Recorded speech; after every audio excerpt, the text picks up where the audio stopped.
Halo semuanya, selamat berjumpa kembali bersama saya di channel YouTube pusatnya informasi tentang pinjaman uang online. Oke, untuk di video kali ini saya mau share lagi kepada Anda semua pengalaman saya pinjam uang di Maucash. Nah, buat kalian yang mau tahu pengalamannya seperti apa, kalian tinggal tonton video ini sampai selesai ya. Tapi sebelum mulai ke videonya, saya minta dukungannya dulu buat channel ini.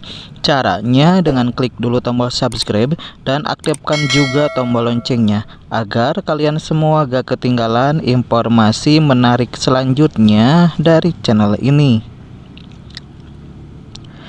Di video kali ini, saya akan membagikan pengalaman pribadi pinjam uang di aplikasi Maucash, mulai dari proses pendaftaran, pengajuan pinjaman, hingga pencairan dana ke rekening.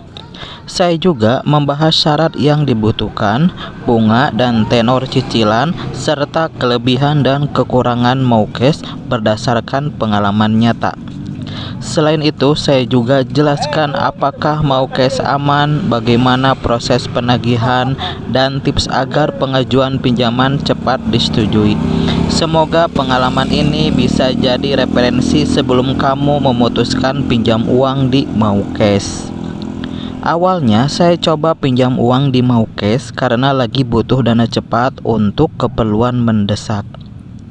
Saya cari aplikasi pinjaman online yang mudah digunakan dan akhirnya nemu Maucash di Play Store. Ratingnya lumayan dan katanya sudah terdaftar di OJK. Jadi saya memberanikan diri untuk mencoba. Proses pendaftarannya cukup simpel. Tinggal download aplikasi Maucash, daftar pakai nomor HP, lalu isi data diri sesuai KTP. Setelah itu diminta upload foto KTP dan selfie untuk verifikasi. Tidak sampai lama semua data berhasil dikirim dan tinggal nunggu proses penilaian dari sistem. Beberapa saat kemudian saya dapat notifikasi kalau limit pinjaman saya sudah muncul. Limit awalnya tidak terlalu besar, tapi cukup buat kebutuhan saat itu. Saya langsung coba ajukan pinjaman, lalu pilih nominal dan tenor cicilan yang sesuai kemampuan. Di aplikasinya juga ditampilkan rincian bunga dan total pembayaran, jadi cukup transparan menurut saya.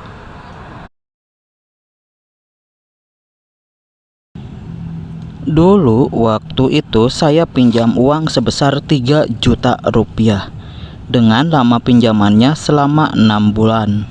Biaya administrasinya sebesar 673.000, asuransi kecelakaan diri 23.000, dan jumlah pencairannya sebesar 2.372.000.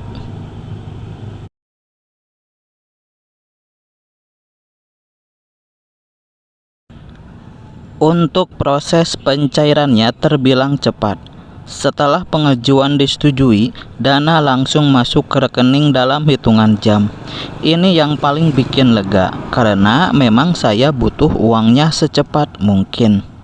Selama masa cicilan, Maucash rutin ngasih pengingat lewat notifikasi dan SMS sebelum tanggal jatuh tempo. Asal dibayar tepat waktu, semuanya aman dan tidak ada masalah. Saya sendiri berusaha disiplin bayar cicilan supaya tidak kena denda atau penagihan. Sementara untuk kelebihan Maucash yaitu semua proses dilakukan 100% online lewat aplikasi tanpa perlu datang ke kantor atau menyerahkan dokumen rumit seperti slip gaji. Cukup KTP dan verifikasi wajah saja untuk mulai pengajuan kredit. Selanjutnya, Maucash punya izin resmi dari Otoritas Jasa Keuangan sehingga bukan aplikasi pinjol ilegal dan termasuk fintech yang diawasi regulator. Dan tenor yang lebih panjang dibandingkan banyak pinjol lain. Maucash menawarkan tenor hingga 12-18 bulan untuk beberapa produk dan memberikan pilihan cicilan yang lebih ringan jika dibayar tepat waktu. Dan di aplikasinya biasanya tampil jelas rincian bunga dan jumlah cicilan yang harus dibayar sebelum kamu konfirmasi pinjaman. Dan untuk kekurangan Maucase yaitu untuk pinjaman baru, limit yang diberikan biasanya tidak terlalu besar. Kenaikan limit baru bisa terjadi setelah catatan pembayaran baik. Terus, meskipun relatif cepat, pencairan uang sering memakan waktu hingga 24 jam setelah pengajuan disetujui dan proses verifikasi selesai. Dan untuk denda keterlambatan bisa terus bertambah jika kamu tidak bayar tepat waktu yang membuat total utang membesar. Jadi kesimpulannya, pengalaman pinjam uang di Maucase menurut saya cukup membantu untuk kebutuhan darurat. Prosesnya mudah, pencairannya cepat, dan informasinya jelas. Tapi tetap harus bijak, pinjam uang sesuai kebutuhan dan kemampuan bayar, supaya tidak jadi beban di kedepannya. Oke, demikianlah pengalaman saya mengenai meminjam uang di Maucase. Saya sarankan buat kalian sebelum memutuskan meminjam di aplikasi pinjaman online Maucase, sebaiknya baca dan pahami isi surat perjanjian secara keseluruhan. Nah, jika ada pertanyaan mengenai pengalaman saya meminjam di Maucase, silahkan tinggalkan komentar kalian di bawah video ini. Oke, semoga bermanfaat dan sampai berjumpa lagi di video berikutnya.